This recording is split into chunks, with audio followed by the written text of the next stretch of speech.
ঢাকা বিশ্ববিদ্যালয়ের প্রভিসি অধ্যাপক মামুন আহমেদের পদত্যাগ সহ ৬ দফা দাবি পূরণে ৪ ঘণ্টার আলটিমেটাম দিয়েছেন ৭ কলেজের শিক্ষার্থীরা।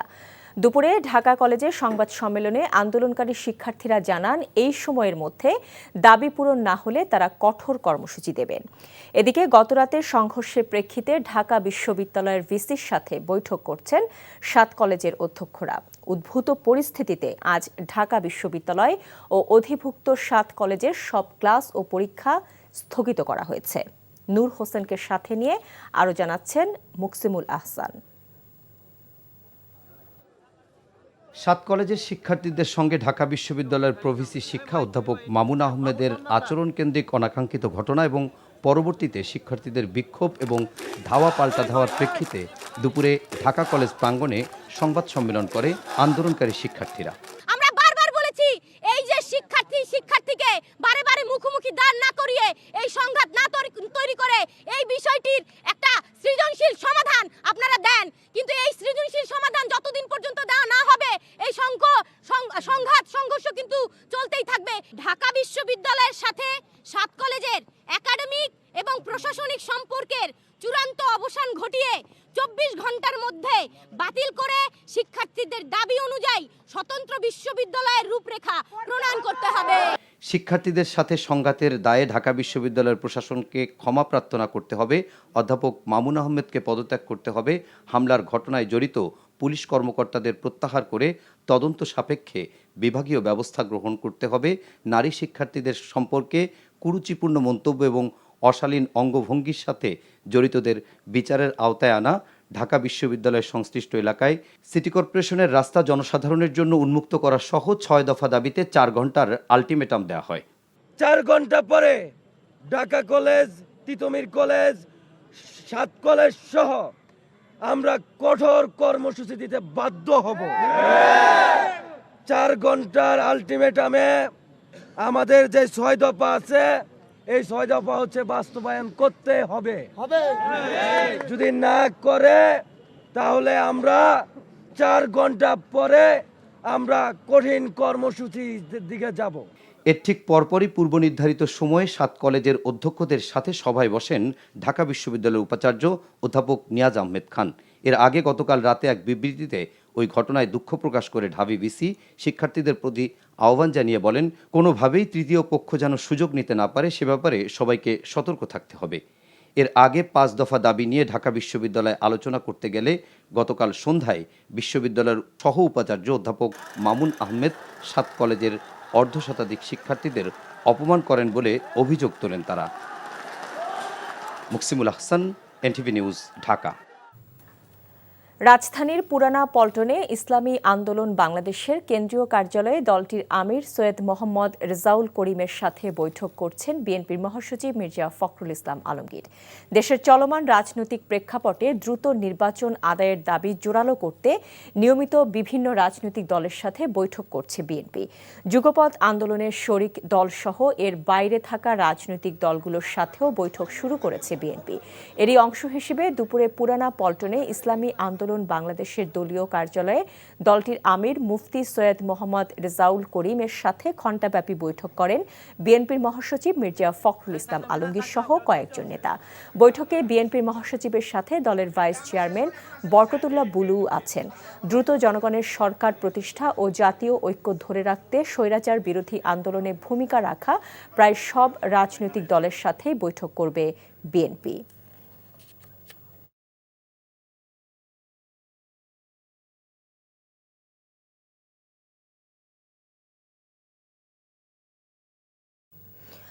দর্শক, মির্জা ফখরুল ইসলাম আলমগীর সেখানে কথা বলছেন। আমরা এখন সরাসরি সেই ব্রিফিংয়ে যাব। চলুন আমরা সেই ব্রিফিংয়ে চলে যাই। আমি ফ্যাসিবাদ বিরোধী সকল শক্তি দেশ পুনর্গঠনে ঐক্যবদ্ধভাবে কাজ করবে। ফ্যাসিবাদ বিরোধী শক্তিগুলো আগামী একে অপরের বিরুদ্ধে আঘাত করে কথা বলবে না।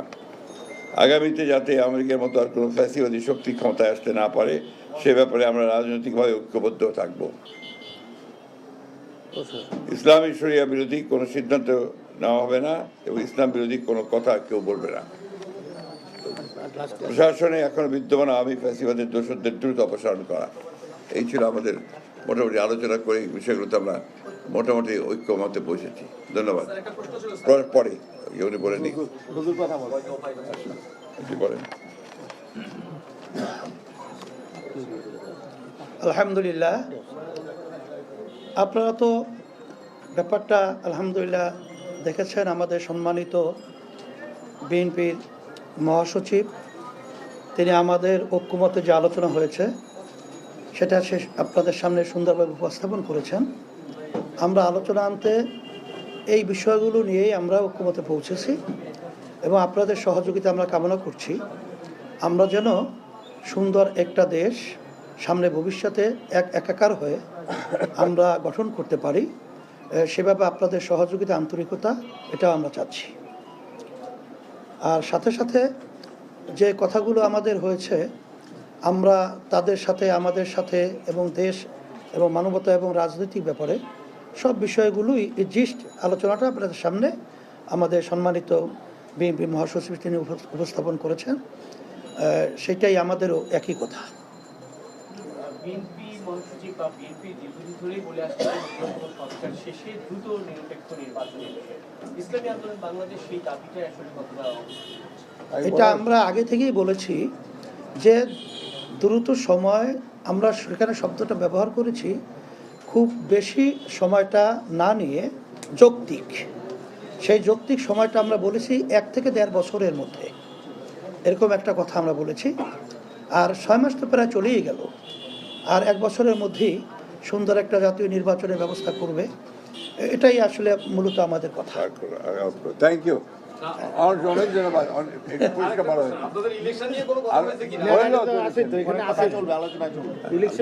আলোচনা ধারাবাহিকভাবে চলতে থাকবে। হ্যাঁ, ঠিক আছে, আলোচনা চলবে ইনশাআল্লাহ। শুকরিয়া। এতক্ষণ দেখছিলেন মির্জা ফখরুল ও মুফতি সৈয়দ মোহাম্মদ রেজাউল করিমের ব্রিফিং। ত্রয়োদশ জাতীয় সংসদ নির্বাচনকে সামনে রেখে ইসলামী দলগুলোকে এক ছাতার নিচে আনার চেষ্টা করছে জামায়াতে ইসলামী। এ ঐক্য নির্বাচনী জোট পর্যন্ত গড়াতে পারে বলে আভাস দিয়েছেন দলের সেক্রেটারি জেনারেল মিয়া গোলাম পরোয়ার। ইসলামী দলের নতুন জোট ভোটে জিতে সরকার গঠনে সক্ষম হবে বলে মনে করেন তিনি। ইমরুল আহসানের রিপোর্ট। 5ই আগস্ট রাজনৈতিক পালাবদলের পর তৎপরতা বেড়েছে ইসলামী দলগুলোর। আগামী জাতীয় সংসদ নির্বাচন সামনে রেখে নানাভাবে প্রস্তুতি নিচ্ছে সংগঠনগুলো। যার যার অবস্থান থেকে সাংগঠনিক কর্মকাণ্ড জোরদার করেছে তারা। নতুন প্রেক্ষাপটে ঐক্য গড়তে নিজেদের মধ্যে যোগাযোগও রাখছে। মূলত জামায়াতের পক্ষ থেকে প্রচেষ্টা চলছে একটি ইসলামী জোট গঠনের। সম্প্রতি ইসলামী আন্দোলনের আমির চরমনাই পীরের সাথে দেখা করেন জামায়াতে ইসলামীর আমির। বিভেদ ভুলে তাদের এই সাক্ষাৎ জোটের রাজনীতির নতুন মেরুকরণের ইঙ্গিত মিলছে। শুধু আমার পক্ষ থেকে বা আমাদের পক্ষ থেকে নয়, সকল ইসলামী দলই কিন্তু এ ব্যাপারে আন্তরিকভাবে তারা নিজ নিজ অবস্থান থেকে প্রচেষ্টা চালিয়ে যাচ্ছেন এবং দূরত্ব কমে আসছে। দ্বিমত এবং ভিন্নমত সহকারে আমরা এবার লক্ষ্য করছি যে ইসলামী দল, জোট এবং ব্যক্তিত্বের মধ্যে কিন্তু ওইসব ছোটোখাটো মতপার্থক্য তারা কমিয়ে এই দেশ, জাতি, স্বাধীনতা, সার্বভৌমত্ব, আমাদের নিরাপত্তা, মুসলিম উম্মার স্বার্থে তারা কিন্তু কিছু কমন ইস্যুতে একটা সমঝোতার দিকে এগিয়ে যাচ্ছেন। এ ব্যাপারে দলগুলো প্রয়োজনে নিজেদের স্বার্থ ত্যাগ করে, যে না আমি ডমিনেট করব, আমি নেতা হব, আমি বড় হব, আমি সামনে যাব, আমার প্রাধান্য থাকবে, এই সংকীর্ণতা অথবা এই বাড়াবাড়ি দুটেই ত্যাগ করে সকলে উদার হচ্ছেন। ইসলামী দলের ঐক্য নির্বাচনী সমঝোতা ও জোটের দিকে গড়াতে পারে বলে আভাস দেন জামায়াতের সেক্রেটারি জেনারেল। বলেন, নতুন জোট ভোটের মাঠে চ্যালেঞ্জ জানাতে প্রস্তুত।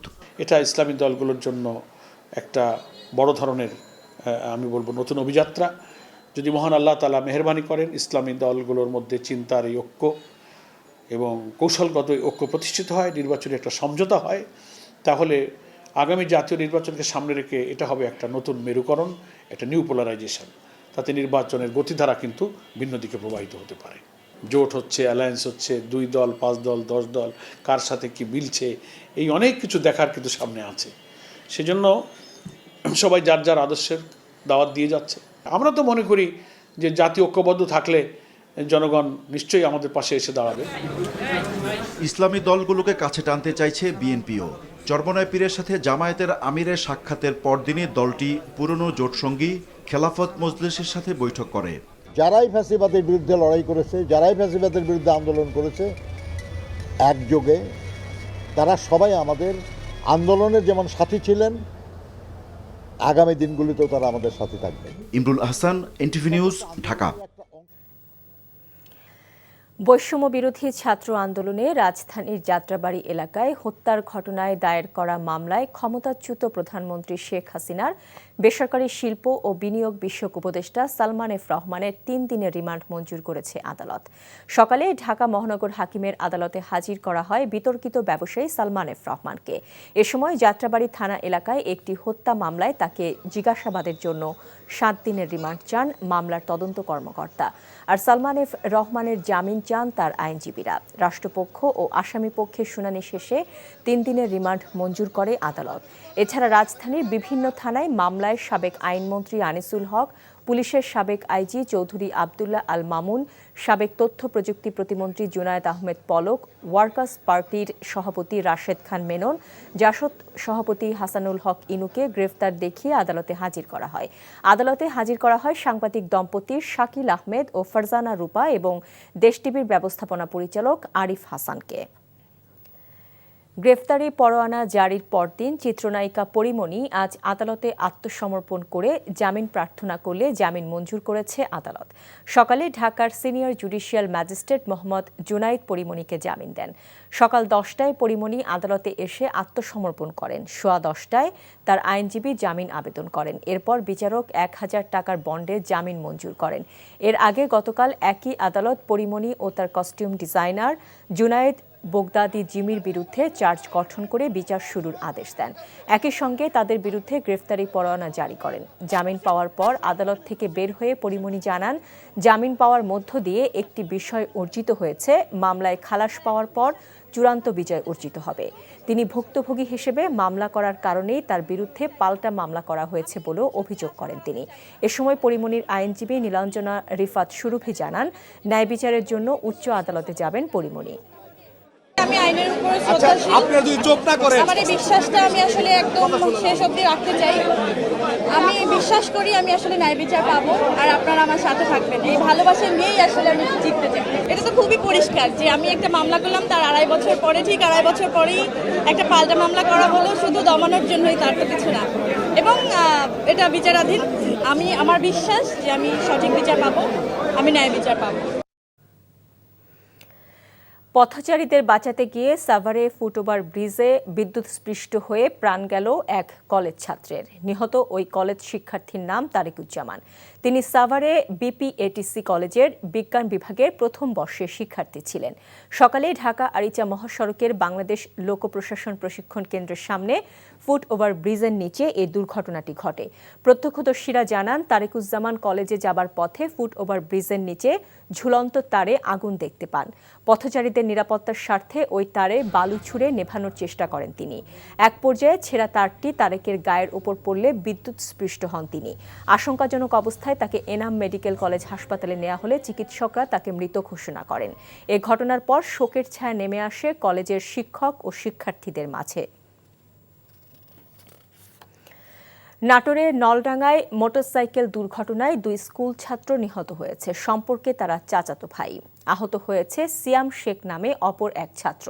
নলডাঙ্গা থানার ভারপ্রাপ্ত কর্মকর্তা মোস্তাফিজুর রহমান জানিয়েছেন, উপজেলার বাসুদেবপুর শ্রীশচন্দ্র বিদ্যানিকেতনের ওই 3 শিক্ষার্থী রোববার রাতে মোটরসাইকেল নিয়ে এলাকায় ঘুরতে বের হয়। দ্রুত গতিতে মোটরসাইকেল চালানোর সময় কাজীপুর চৌধুরীপাড়া এলাকায় গ্রামীণ সড়কে নিয়ন্ত্রণ হারিয়ে একটি বাড়ির দেয়ালে গিয়ে আঘাত করে। এতে 3 জনই রাস্তায় ছিটকে পড়ে। স্থানীয় লোকজন তাদের উদ্ধার করে নাটোর সদর হাসপাতালে নিলে সেখানে 10ম শ্রেণীর ছাত্র লাবিবের মৃত্যু হয়। অপর 2 জনকে রাজশাহী মেডিকেল কলেজ হাসপাতালে নেওয়ার সময় পথে মারা যায় 8ম শ্রেণীর ছাত্র সাদনান সাফার। বিদেশগামী কর্মীদের উড়োজাহাজের ভাড়া কমাতে প্রয়োজনীয় উদ্যোগ নিতে অন্তর্বর্তী সরকারের প্রতি আহ্বান জানিয়েছে রিক্রুটিং এজেন্সিগুলোর সংগঠন বায়রার একাংশ। সকালে ঢাকা রিপোর্টার্স ইউনিটিতে আয়োজিত এক সংবাদ সম্মেলনে এই আহ্বান জানায় সংগঠনটি। সম্মিলিত সমন্বয় ফ্রন্ট বায়রার ব্যানারে সংবাদ সম্মেলনে বক্তারা অভিযোগ করেন, টিকিট বিক্রিতে সিন্ডিকেট ও চাহিদা অনুযায়ী ফ্লাইট না দেওয়ায় উড়োজাহাজের ভাড়া 2 থেকে 3 গুণ পর্যন্ত বেড়েছে। অনিয়ম বন্ধে গ্রুপ টিকিট বা বেনামে টিকিট বিক্রির বিরুদ্ধে ব্যবস্থা নেওয়ারও দাবি জানান তারা। এ সময় তারা আরও অভিযোগ করেন, মালয়েশিয়ার শ্রমবাজারে আবারও সিন্ডিকেট করার অপচেষ্টা হচ্ছে। এটি হলে ক্ষতিগ্রস্ত হবেন কর্মীরা। 2 দিন ধরে সহস্রাধিক ফিলিস্তিনি নেটজেরিম করিডোরে আটকে থাকার পর অবশেষে উত্তর গাজায় ফিরছেন। এদিকে ইসরায়েলের প্রধানমন্ত্রী বেনিয়ামিন নেতানিয়াহু বলেছেন, চলতি সপ্তাহে আরও 6 জিম্মিকে মুক্তি দেবে হামাস। অন্যদিকে মধ্যপ্রাচ্য জুড়ে ইসরায়েলের এমন বর্বর হামলার মধ্যে মার্কিন প্রেসিডেন্ট ডোনাল্ড ট্রাম্প বলেছেন, গাজা ছেড়ে ফিলিস্তিনিরা যেন মিশর এবং জর্ডানে চলে যায়। তবে তার এই প্রস্তাব প্রত্যাখ্যান করেছে দেশ দুটি। ঢাকা বিশ্ববিদ্যালয়ের অধীনে থাকছে না 7 কলেজ। এ বছর থেকে আর 7 কলেজের শিক্ষার্থীদের ভর্তি পরীক্ষা নেবে না বিশ্ববিদ্যালয় কর্তৃপক্ষ। গতরাতের ঘটনা নিয়ে 7 কলেজের অধ্যক্ষদের সঙ্গে ঢাকা বিশ্ববিদ্যালয় উপাচার্যের বৈঠকে এই সিদ্ধান্ত নেওয়া হয়। এর আগে ঢাকা বিশ্ববিদ্যালয়ের উপাচার্য অধ্যাপক ডক্টর মামুন আহমেদের পদত্যাগ সহ 6 দফা দাবিতে 4 ঘণ্টার আলটিমেটাম দেয় 7 কলেজের শিক্ষার্থীরা। নূর হোসেনের রিপোর্ট। ঢাকা বিশ্ববিদ্যালয়ের উপাচার্য অধ্যাপক ডক্টর মামুন আহমেদের সঙ্গে রোববার রাতে 7 কলেজের শিক্ষার্থীদের অনাকাঙ্ক্ষিত ঘটনা এবং ধাওয়া পাল্টা ধাওয়ার বিষয়ে জানাতে পরদিন ঢাকা কলেজ প্রাঙ্গণে সংবাদ সম্মেলন করে 7 কলেজের শিক্ষার্থীরা। এ সময় হামলায় জড়িত শিক্ষার্থী ও পুলিশের বিচার সহ 6 দফা দাবি জানান অধিভুক্ত কলেজগুলোর শিক্ষার্থীরা। আমরা বারবার বলেছি, এই যে শিক্ষার্থীকে বারে বারে মুখোমুখি দাঁড় না করিয়ে, এই সংঘাত না তৈরি করে এই বিষয়টির একটা সৃজনশীল সমাধান আপনারা দেন। কিন্তু এই সৃজনশীল সমাধান যতদিন পর্যন্ত দেওয়া না হবে, এই সংঘর্ষ কিন্তু চলতেই থাকবে। ঢাকা বিশ্ববিদ্যালয়ের সাথে 7 কলেজের একাডেমিক এবং প্রশাসনিক সম্পর্কের চূড়ান্ত অবসান ঘটিয়ে 24 ঘন্টার মধ্যে বাতিল করে শিক্ষার্থীদের দাবি অনুযায়ী স্বতন্ত্র বিশ্ববিদ্যালয়ের রূপরেখা প্রণয়ন করতে হবে। 4 ঘন্টা পরে Dhaka college, Titumir college, 7 college সহ আমরা কঠোর কর্মসূচি দিতে বাধ্য হব। 4 ঘন্টার আলটিমেটামে আমাদের যে 6 দফা আছে, এই 6 দফা হচ্ছে বাস্তবায়ন করতে হবে। যদি না করে তাহলে আমরা 4 ঘন্টা পরে আমরা কঠিন কর্মসূচির দিকে যাব। এর ঠিক পরপরই পূর্ব নির্ধারিত সময়ে 7 কলেজের অধ্যক্ষদের সঙ্গে বৈঠকে বসেন ঢাকা বিশ্ববিদ্যালয়ের উপাচার্য অধ্যাপক ডক্টর নিয়াজ আহমেদ খান। সভা শেষে সাংবাদিকদের তিনি জানান, এবছর থেকেই 7 কলেজের অধিভুক্তি বাতিলের সিদ্ধান্ত নেওয়া হয়েছে। ঢাকা বিশ্ববিদ্যালয়ের সাথে অধিভুক্ত সরকারি 7 কলেজের সম্মানজনক পৃথকীকরণের বিষয়ে সিদ্ধান্ত নেওয়া হয়েছে। এবছর থেকেই অর্থাৎ 2024-25 শিক্ষাবর্ষ থেকেই ঢাকা বিশ্ববিদ্যালয়ের অধীনে আর ভর্তি না নেওয়ার ব্যাপারে সিদ্ধান্ত গ্রহণ করা হয়েছে। যেসব শিক্ষার্থী বর্তমানে ঢাকা বিশ্ববিদ্যালয়ের চলমান শিক্ষা কার্যক্রমের অধীনে রয়েছেন, তাদের ক্ষেত্রে বিশ্ববিদ্যালয় প্রশাসন দায়িত্বশীল থাকবে যাতে তাদের শিক্ষাজীবন কোনোভাবেই ক্ষতিগ্রস্ত না হয়। এছাড়া এদিন অপ্রীতিকর পরিস্থিতি এড়াতে ঢাকা বিশ্ববিদ্যালয় এবং অধিভুক্ত 7 কলেজের সব ধরনের ক্লাস পরীক্ষা বন্ধ রাখা হয়। এর আগে রোববার রাতে ঢাকা বিশ্ববিদ্যালয়ের উপাচার্য অধ্যাপক ডক্টর মামুন আহমেদ 7 কলেজের অর্ধশতাধিক শিক্ষার্থীকে অপমান করেছেন এমন অভিযোগ তুলে বিশ্ববিদ্যালয়ের উপাচার্যের বাসভবনের দিকে মিছিল নিয়ে যান 7 কলেজের শিক্ষার্থীরা। তাদের প্রতিরোধে নীলক্ষেত মোড়ে ঢাকা বিশ্ববিদ্যালয়ের শিক্ষার্থীরা অবস্থান নিলে দুপক্ষের মধ্যে দফায় দফায় ধাওয়া পাল্টা ধাওয়া হয়। এতে দুপক্ষের বেশ কয়েকজন শিক্ষার্থী আহত হন। নূর হোসেন, এনটিভি নিউজ, ঢাকা। রোববার রাতে 7 কলেজের শিক্ষার্থীদের সাথে ঢাকা বিশ্ববিদ্যালয়ের শিক্ষার্থীদের সংঘর্ষকে অনাকাঙ্ক্ষিত উল্লেখ করে পরিস্থিতি সামাল দিতে সরকার চেষ্টা করছে বলে জানিয়েছেন আইন উপদেষ্টা অধ্যাপক আসিফ নজরুল। আর সবাইকে ধৈর্য ধরার আহ্বান জানিয়ে সড়ক অবরোধ করে প্রতিবাদ না করার অনুরোধ করেছেন স্বরাষ্ট্র উপদেষ্টা অবসরপ্রাপ্ত লেফটেন্যান্ট জেনারেল জাহাঙ্গীর আলম চৌধুরী। দুপুরে সচিবালয়ে এক বৈঠক শেষে এসব বলেন তারা। রিপোর্ট করছেন রকুন উদ্দিন। রোববার রাতে ঢাকা কলেজ সহ 7 কলেজের শিক্ষার্থীদের একটি প্রতিনিধি দল সাক্ষাৎ করেন ঢাকা বিশ্ববিদ্যালয়ের উপাচার্যের সাথে। সেখান থেকে বেরিয়ে সায়েন্স ল্যাবে সড়ক অবরোধ করেন তারা। এক পর্যায়ে সংঘর্ষে জড়িয়ে পড়েন ঢাকা বিশ্ববিদ্যালয় ও 7 কলেজের শিক্ষার্থীরা। গভীর রাত পর্যন্ত চলে উত্তেজনা। এমন পরিস্থিতিতে সোমবার স্বরাষ্ট্র মন্ত্রণালয়ে বৈঠক করেন সরকারের 3 উপদেষ্টা সহ আইন শৃঙ্খলা রক্ষাকারী বাহিনীর ঊর্ধ্বতন কর্মকর্তারা। এগুলি তো অনাকাঙ্ক্ষিত, এগুলি অ্যাভয়েড করার জন্য আমাদেরকে আরো বেশি উদ্যোগ নেওয়ার আমরা চেষ্টা করব। যা করলে এটা রিজলভ হবে সেটা করার চেষ্টা করব। আর সবাইকে ধৈর্য ধরার আহ্বান জানিয়ে সড়ক অবরোধ না করে আন্দোলন করার অনুরোধ জানান স্বরাষ্ট্র উপদেষ্টা। আলোচনার মাধ্যমে দ্রুতই সমাধান মিলবে বলেও আশাবাদ তার। আইন শৃঙ্খলা বাহিনীকে বলতে তারা ধৈর্যের ধারে সাথে জিনিসটা মোকাবেলা করার জন্য, এবং আমাদের ছাত্র ভাইদেরও আমরা অনুরোধ করব প্রত্যেকটা জিনিস একটু ধৈর্যের সাথে এবং আলোচনার মাধ্যমে যেন সমস্যাটা সমাধান হয়, ওই দিকে যেতে হবে। আর অনেক সময় আছে যদি কোনো কিছু হয় করতে হয়, তো রাস্তাটা ব্লক না করে যে জায়গায় ধরেন তাদের মাঠ আছে অথবা আমাদের সরোয়ার্দী উদ্যান আছে, এই সব জায়গায় এসে যদি প্রতিবাদটা করে সবচেয়ে ভালো। তা না হলে রাস্তাঘাটের এইটা বন্ধ করলে একটা যানজটের হয়, এটা কিন্তু জনগণ কিন্তু একটা দুর্ভোগের ভিতরে পড়ে। ছাত্ররা যেই সময় যেই কাজই করছে তারা কিন্তু পজিটিভটাই করে, তারা কিন্তু নেগেটিভ কোনো কাজ করে না। অনেক সময় আছে হয়তো একটা কাজ করতে গেলে ছোটোখাটো দিয়ে একটা ভুল হতে পারে। পরিস্থিতি সামাল দিতে রোববার রাতে স্বল্প পরিমাণে সাউন্ড গ্রেনেড ও টিয়ার শেল ব্যবহার করা হয়েছে, না হলে রক্তক্ষয়ী সংঘর্ষ হতে পারত বলে দাবি করেন ঢাকা মহানগর পুলিশ কমিশনার। নতুবা তো আপনার রক্তক্ষয়ী সংঘর্ষ হতো। রকনউদ্দিন, এনটিভি নিউজ, ঢাকা। জামায়াতে ইসলামের আমিরের সাক্ষাতের 1 সপ্তাহের মধ্যে ইসলামী আন্দোলন বাংলাদেশের আমিরের সাথে বৈঠক করল বিএনপি। বৈঠকে প্রয়োজনীয় সংস্কার শেষ করে দ্রুত সময়ের মধ্যে নির্বাচনের ব্যবস্থা, দ্রব্যমূল্যের ঊর্ধ্বগতি রোধ ও আইন শৃঙ্খলার স্বাভাবিক করা সহ 10 দফার সিদ্ধান্তে ইসলামী আন্দোলন ও বিএনপি একমত হয়েছে বলে জানিয়েছেন দল দুটির শীর্ষ নেতারা। বিস্তারিত ইফতেখার রেজার রিপোর্টে। 21 জানুয়ারি বরিশালে গিয়ে ইসলামী আন্দোলনের আমির ও চরমোনাই পীর সৈয়দ রেজাউল করিমের সাথে বৈঠক করেন জামায়াতে ইসলামীর আমির ডাক্তার শফিকুর রহমান। তাদের সেই বৈঠক রাজনৈতিক অঙ্গনে কৌতূহলের জন্ম দেয়। জামায়াতে আমিরের বৈঠকের 1 সপ্তাহের মধ্যে সোমবার দুপুরে পুরানা পল্টনে ইসলামী আন্দোলনের কার্যালয়ে দলের ভাইস চেয়ারম্যান বরকতুল্লাহ বুলুকে সঙ্গে নিয়ে আসেন বিএনপি মহাসচিব মির্জা ফখরুল ইসলাম আলমগীর। পরে দল দুটির শীর্ষ নেতৃবৃন্দের মধ্যে আলোচনা চলে প্রায় 2 ঘন্টা। বৈঠক শেষে গণমাধ্যমে ব্রিফিং করেন বিএনপি মহাসচিব ও ইসলামী আন্দোলনের আমির। এ সময় মহাসচিব জানান, বিএনপি ও ফ্যাসিবাদ বিরোধী শক্তিগুলো এখন থেকে একে অপরের বিরুদ্ধে আঘাত করে কোনো কথা বলবে না। আমি ফ্যাসিবাদ বিরোধী সকল শক্তি দেশ পুনর্গঠনে ঐক্যবদ্ধভাবে কাজ করবে। ফ্যাসিবাদ বিরোধী শক্তিগুলো আগামী একে অপরের বিরুদ্ধে আঘাত করে কথা বলবে না। আগামীতে যাতে আমেরিকার মতো আর কোনো ফ্যাসিবাদী শক্তি ক্ষমতায় আসতে না পারে সে ব্যাপারে আমরা রাজনৈতিকভাবে ঐক্যবদ্ধ থাকব। ইসলামী শরিয়া বিরোধী কোনো সিদ্ধান্ত নেওয়া হবে না এবং ইসলাম বিরোধী কোনো কথা কেউ বলবে না। আর ইসলামী আন্দোলন বাংলাদেশের আমির সুন্দর দেশ গঠনে দেশবাসীর সহযোগিতা কামনা করে বলেন, বিএনপির সাথে আগামীতেও চলবে আলোচনা। আমরা যেন সুন্দর একটা দেশ সামনে ভবিষ্যতে একাকার হয়ে আমরা গঠন করতে পারি, সেভাবে আপনাদের সহযোগিতা আন্তরিকতা এটা আমরা চাচ্ছি। আগামী 1 বছরের মধ্যে সুষ্ঠু ও নিরপেক্ষ জাতীয় নির্বাচনের প্রত্যাশা দল দুটির। Iftekhar Reza, NTV news, Dhaka. স্বতন্ত্র ইবতেদায়ী মাদ্রাসা জাতীয়করণের দাবিতে রাজধানীর শাহবাগে আজও অবস্থান নিয়েছেন শিক্ষকরা। সেই খবর জানতে সরাসরি যুক্ত হচ্ছেন আমাদের স্টাফ করেসপন্ডেন্ট জুনায়েদ আল হাবিব। জুনায়েদ, কর্মসূচি কোন পর্যায়ে আর মাদ্রাসার শিক্ষকরা কি বলছেন?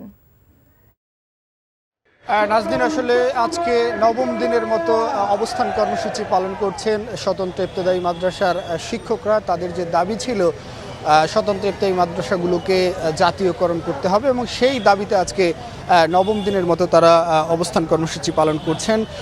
তবে আজকে এই শাহবাগে মূলত আজকে প্রথম দিনের অবস্থান কর্মসূচি তারা চালাচ্ছেন। এর আগে গত 8 দিন তারা জাতীয় প্রেস ক্লাবের সামনে অবস্থান কর্মসূচি পালন করেছিলেন এবং আপনি জানেন যে গতকাল একটি অনাকাঙ্ক্ষিত ঘটনা ঘটেছে। তারা প্রেস ক্লাব থেকে একটি মিছিল নিয়ে শাহবাগের দিকে আসছিলেন, তখন আসলে পুলিশি বাধার মুখে পড়ে এবং সেখানে আমরা দেখেছি যে পুলিশের সাথে তাদের সংঘর্ষের ঘটনা এবং এর মধ্যে কয়েকজন আহত হওয়ার খবর আমরা পেয়েছি এবং তারা যেটি বলছেন যে তাদের বেশ কয়েকজন এখনও বিভিন্ন হসপিটালে চিকিৎসাধীন রয়েছেন। এরপরে আসলে আন্দোলনে যারা নেতৃত্ব দিচ্ছেন তাদের সাথে আমার কথা হয়েছে। তারা যেমন বলছিলেন যে গত 40 বছর ধরেই মূলত আসলে বিভিন্ন সরকার যারা এসেছিলেন তাদের সাথে আসলে বিভিন্ন টালবাহানা করছেন। এর আগে তারা বেশ কয়েকবার আসলে রাজপথে আন্দোলন করেছেন তাদের মূলত এই প্রতিষ্ঠানগুলোকে জাতীয়করণের দাবিতে, এবং তাদের যেই যুক্তি তারা তুলে ধরেছেন সেটি হচ্ছে যে তারা প্রাথমিক যে বিদ্যালয়গুলো রয়েছে সেই প্রাথমিক বিদ্যালয়ের মতো করেই কিন্তু এই স্বতন্ত্র ইবতেদায়ী মাদ্রাসাগুলোতে পাঠদান করানো হয় এবং এখানে আসলে আরও দীর্ঘ সময় তারা বলছেন যে প্রাথমিক বিদ্যালয়ে 4টি বিষয় আসলে পড়ানো হয়। এই স্বতন্ত্র ইবতেদায়ী মাদ্রাসার শিক্ষকরা মূলত 6টি বিষয়ে শিক্ষার্থীদের পাঠদান করে থাকেন। তাদের দাবি হচ্ছে যদি প্রাথমিক বিদ্যালয়গুলোকে সরকার আসলে জাতীয়করণ করতে পারে তাহলে এই শিক্ষকরা আসলে কি অপরাধ করেছে এবং এই প্রায় 9,500 আসলে মাদ্রাসা রয়েছে সারা দেশে।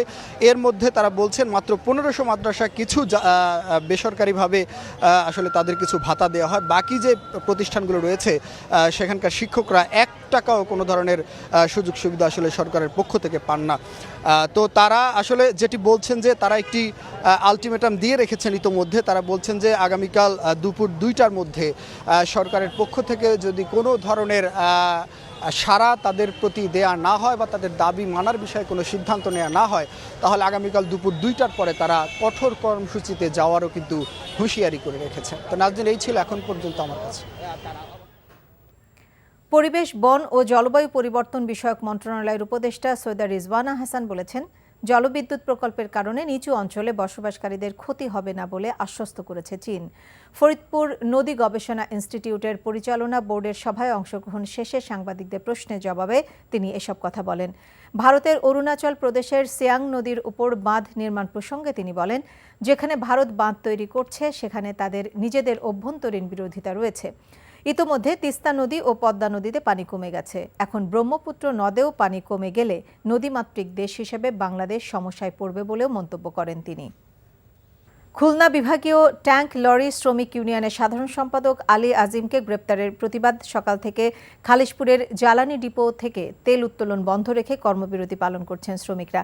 গতকাল দুপুরে আলী আজিমকে আটক করে ডিবি পুলিশ। পরে তাকে খালিশপুর থানার ট্যাঙ্ক লরি শ্রমিক ইউনিয়ন অফিস ভাঙচুরের অভিযোগে দায়ের করা মামলায় গ্রেফতার দেখানো হয়।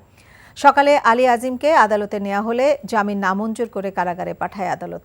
আলী আজিমকে মুক্তির দাবিতে কর্মবিরতি পালন করছেন খুলনা বিভাগীয় ট্যাঙ্ক লরি শ্রমিক ইউনিয়নের শ্রমিকরা।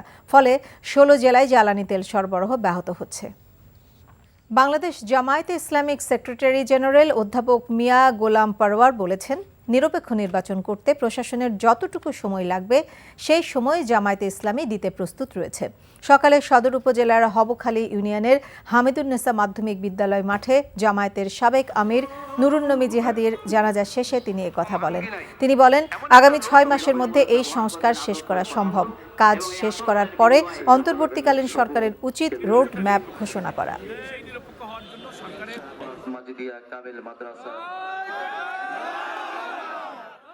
আগামী 6 মাসের মধ্যে নির্বাচনের সাথে রিলেটেড ডিপার্টমেন্টের সংস্কার সম্পন্ন করা সম্ভব। দেন সংস্কার কাজ সমাপ্ত করার পরে অন্তর্বর্তীকালীন সরকারের উচিত একটা ইলেকশনের রোডম্যাপ ঘোষণা করা। সেই রোডম্যাপ কতদিনে কিভাবে করবে সে ব্যাপারে আমরা জামাত ইসলামী আমরা সরকারকে বলেছি যে একটা নিরপেক্ষ নির্বাচন করতে আপনার যে রাষ্ট্রীয় প্রস্তুতি, প্রশাসনিক প্রস্তুতি নিতে গ্রহণযোগ্য যৌক্তিক যতটুকু সময় লাগবে জামাত ইসলামী সেই সময় দিতে প্রস্তুত আছে। সড়ক পরিবহন আইন 2018 বাতিল, পুলিশের হয়রানি বন্ধ, ট্যাক্স টোকেন সহ বিভিন্ন করের উপর আরোপিত ভ্যাট ও মাত্রাতিরিক্ত জরিমানার বিধান বাতিল সহ 11 দফা দাবিতে কঠোর কর্মসূচি ঘোষণা করেছে চট্টগ্রাম প্রাইম মুভার ও ফ্ল্যাট বেড ওনার্স অ্যাসোসিয়েশন।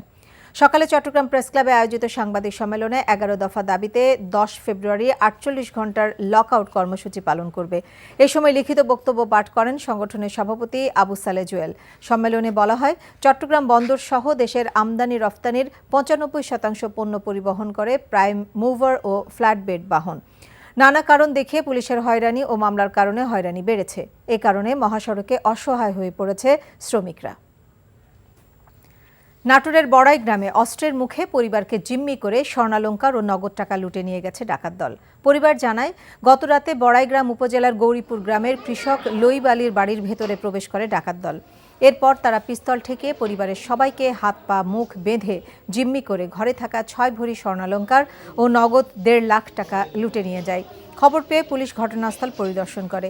এই ঘটনায় বড়াইগ্রাম থানায় একটি অভিযোগ দায়ের করা হয়েছে। ঠাকুরগাঁওয়ের বিভিন্ন এলাকায় শীত বস্ত্র বিতরণ করেছে সাম্যতা ফাউন্ডেশন। শনিবার ঠাকুরগাঁওয়ের সালান্দার চৌধুরী হাট এলাকায় ও 4টি ছিটমহলের প্রায় 1000 শীতার্ত নারী পুরুষের মাঝে শীত বস্ত্র বিতরণ করা হয়। এ সময় সাম্যতার ফাউন্ডার ও chief director Ismat Rahman Sayem, co founder ও ম্যানেজিং ডিরেক্টর ইমতিয়াজ উদ্দিন সাবিক সহ প্রতিষ্ঠানটির অন্যান্য কর্মকর্তারা উপস্থিত ছিলেন। শহীদ রাষ্ট্রপতি জিয়াউর রহমানের 89তম জন্মবার্ষিকী উপলক্ষে বগুড়া বিভিন্ন স্থানে কম্বল বিতরণ করেছে বিএনপি।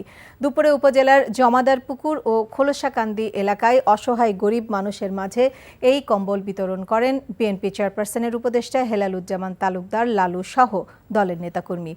এদিকে মুন্সিগঞ্জের সিরাজদি খান উপজেলার পাথরঘাটা মাঠে শহীদ রাষ্ট্রপতি জিয়াউর রহমান ও আরাফাত রহমান কোকোর মৃত্যুবার্ষিকী উপলক্ষে দোয়া ও শীতার্তদের মাঝে কম্বল বিতরণ করেন বিএনপির জাতীয় নির্বাহী কমিটির স্বেচ্ছাসেবক বিষয়ক সম্পাদক মীর শরফত আলী সুপু।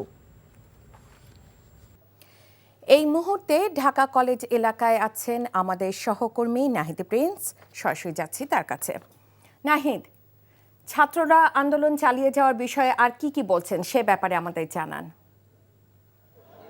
তারা মূলত আলটিমেটাম দিয়েছে, 24 ঘন্টার আলটিমেটাম, যে যেসব শিক্ষার্থীদের উপরে পুলিশ লাঠিচার্জ করেছে বেআইনিভাবে তাদেরকে বিচারের আওতায় আনতে হবে, এইসব বিষয়ে তারা বলছিলেন। এবং ঢাকা বিশ্ববিদ্যালয়ের প্রো ভিসিকে পদত্যাগ করার জন্য তারা আলটিমেটাম দিয়েছেন যে 24 ঘন্টার মধ্যে যদি তারা পদত্যাগ এবং সেই তাদেরকে বিচারের আওতায় না আনা হয় সেক্ষেত্রে তারা তাদের পরবর্তী কর্মসূচি তারা জানিয়ে দেবেন, সেটি তারা বলছিলেন যে 24 ঘন্টার মধ্যে আলটিমেটাম দিয়েছেন। তারা বলেছেন যে নিউ মার্কেট থানা কর্তৃক যে প্রতিবারই ঢাকা কলেজের শিক্ষার্থীদের উপরে হামলা চালানো হয় অনৈতিকভাবে, তাদেরকে বিচারের আওতায় আনতে হবে। এবং তারা বলছেন যে বর্তমানে গতকালকের যে ঘটনা নিয়ে ঢাকা কলেজের শিক্ষার্থীদের উপরে নিউ মার্কেট থানা পুলিশ যেভাবে হামলা চালিয়েছে এবং তারা লাঠিচার্জ করেছেন সেটির বিষয়ে তারা বলছিলেন যে ওসি এবং সেই থানা কেন্দ্রিক এসিকে প্রত্যাহার করতে হবে, তা না হলে তারা থানা ঘেরাও কর্মসূচি দিবেন, এটি তারা বলছিলেন। আমরা দেখতে পাচ্ছি যে পেছনে কিন্তু এখনও শিক্ষার্থীরা রয়েছেন, ঢাকা কলেজের শিক্ষার্থীরা। তারা একটু পরপর এসে তারা দাবির কথা জানাচ্ছেন যে যতক্ষণ পর্যন্ত তাদের দাবি না মানা হবে ততক্ষণ পর্যন্তই কিন্তু মূলত এমন পরিস্থিতি থাকবে। এবং কিছুক্ষণ আগে, আধা ঘন্টা আগে কিন্তু ঢাকা কলেজের অধ্যক্ষ এ বিষয়ে সংবাদ সম্মেলন করেন, শিক্ষার্থীদের সাথে কিন্তু মিটিং করেন যে যেসব পরীক্ষা ঢাকা বিশ্ববিদ্যালয়ের অধীনে চলমান পরীক্ষাগুলো ছিল সেগুলো যেন দ্রুত সম্পন্ন করা হয়, সে বিষয় কিভাবে সম্পন্ন করা যায় সে বিষয়ে কিন্তু আলোচনা হচ্ছিল। কিন্তু তখনই কিন্তু শিক্ষার্থীরা তাদের দাবিগুলো জানায় যে তাদের যে 6 দফা দাবি ছিল, 5 দফা দাবি এখন যেগুলো চলমান রয়েছে, 1 দফা দাবি মেনে নেওয়া হয়েছে, যে 5 দফা দাবিগুলো যেন দ্রুত মেনে নেওয়া হয়। এবং দ্রুত মেনে নেওয়া না হলে কিন্তু তারা মূলত 24 ঘন্টা পর তাদের কর্মসূচি দিবেন, এটি তারা বলছিলেন। তো ঢাকা কলেজের শিক্ষার্থীরা এখনও তাদের মতো করে তার অবস্থান নিয়েছেন, তারা বিচার চাইছেন এবং তারা চাচ্ছেন সঠিক সমাধান এবং তারা ক্যাম্পাসে তারা পরীক্ষা, তারপরে তারা পরীক্ষায় বসবেন, এটি তারা বলছিলেন। তো এই ছিল ঢাকা কলেজের মধ্য থেকে আমার কাছে সর্বশেষ। রাইকা। জাতীয়করণের দাবিতে আন্দোলনে থাকা স্বতন্ত্র ইবতেদায়ী মাদ্রাসার শিক্ষকরা এবার সরকারকে 24 ঘন্টার সময় বেঁধে দিয়েছেন। এর মধ্যে দাবি পূরণ না হলে কঠোর কর্মসূচির হুঁশিয়ারি দিয়েছেন তারা। ঢাকা বিশ্ববিদ্যালয়ের চারুকলা অনুষদের সামনের সড়কে অবস্থান কর্মসূচি থেকে তারা এ আলটিমেটাম দেন। বিস্তারিত জুনায়েদ আল হাবিবের রিপোর্টে। স্বতন্ত্র ইবতেদায়ী মাদ্রাসাগুলোকে জাতীয়করণ সহ 6 দফা দাবিতে চলতি মাসের 19 তারিখ থেকে অবস্থান কর্মসূচি পালন করছে মাদ্রাসা শিক্ষকরা।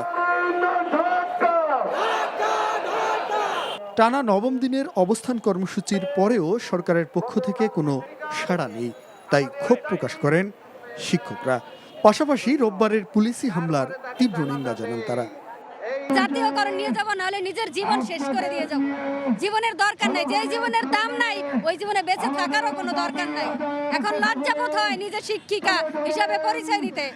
ভিক্ষুক হিসাবে ভালো, শিক্ষিক হিসাবে ভালো না। আমরা বৈষম্য শিকার, আমরা বাধ্য হয়ে আন্দোলনে যেহেতু নেমেছি, আর যেহেতু আমাদের শিক্ষক মূলমতি শিক্ষকের রক্ত ঝরেছে রাজপথে, আমাদের আন্দোলন অব্যাহত থাকবে। যেভাবে প্রাথমিক শিক্ষা সরকারিকরণ করা হয়েছে, আমাদেরকেও যেন সরকারিকরণ করা হয় এবং জাতীয়করণ করা হয়।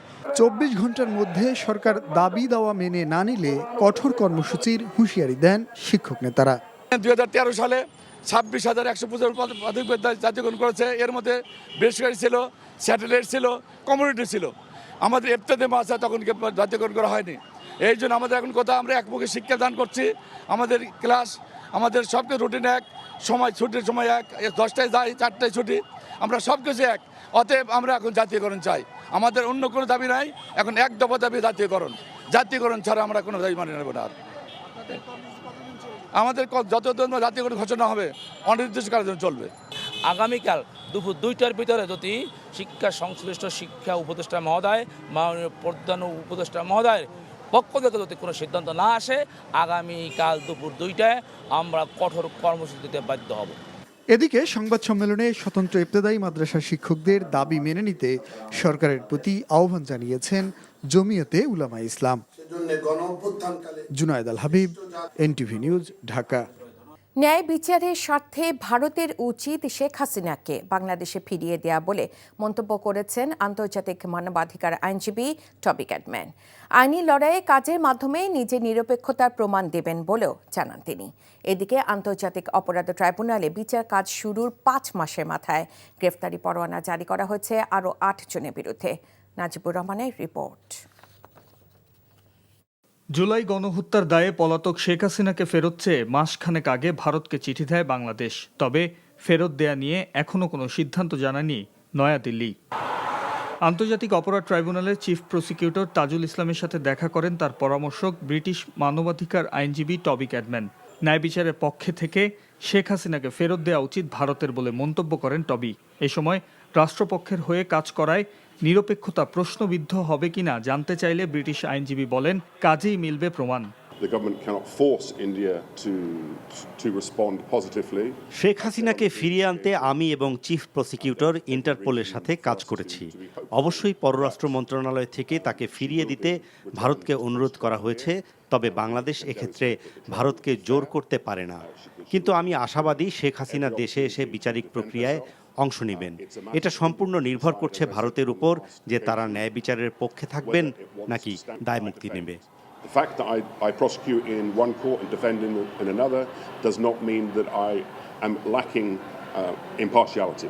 আমি একজন আইনজীবী, আমার কাজ পেশাদারিত্ব এবং নিরপেক্ষতার মাধ্যমে কাজ এগিয়ে নেয়া।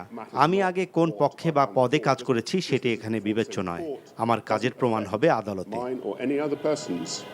Impartiality. You can judge me on the job that we do, not on what I've done before. সাবেক প্রধানমন্ত্রী শেখ হাসিনাকে ফিরিয়ে আনতে সরকারের প্রচেষ্টা অব্যাহত রাখতে হবে বলে জানান চিফ প্রসিকিউটর। আমরা আশা করি যে ইন্ডিয়া একটা ন্যায় বিচারের পক্ষে দাঁড়াবে এবং সেভাবেই আন্তর্জাতিক নর্মস মেনে তাকে বাংলাদেশের কাছে প্রত্যার্পণ করবে, যাতে করে সে এখানে প্রপারলি নিজেকে ডিফেন্ড করতে পারে, তার প্রপার লয়ার দিয়ে তার কেসটাকে এখানে মেক আউট করতে পারে এবং প্রপারলি এই ট্রায়ালের ব্যাপারে ট্রায়াল থেকে তার যে বেনিফিট নেওয়ার সেটা যাতে সে নিতে পারে। জানানো হয়, নতুন করে আওয়ামী লীগের 2 নেতা ও 6 পুলিশ সদস্যের বিরুদ্ধে গ্রেফতারি পরোয়ানা জারি করেছে আন্তর্জাতিক অপরাধ tribunal. Najibur Rahman, NTV news, Dhaka. Hazrat Shahjalal আন্তর্জাতিক বিমানবন্দর, সিলেট ওসমানী আন্তর্জাতিক বিমানবন্দর ও কক্সবাজার আন্তর্জাতিক বিমানবন্দর নির্মাণ প্রকল্পে 812 কোটি টাকা আত্মসাতে শেখ হাসিনার সাবেক সামরিক উপদেষ্টা তারিক আহমেদ সিদ্দিকী ও সাবেক সচিব মুহিবুল হক সহ 19 জনের বিরুদ্ধে পৃথক 4টি মামলা করেছে দুর্নীতি দমন কমিশন। দুদক কার্যালয়ে এক সংবাদ সম্মেলনে এ কথা জানানো হয়। সাদরিনা খন্দকারের রিপোর্ট।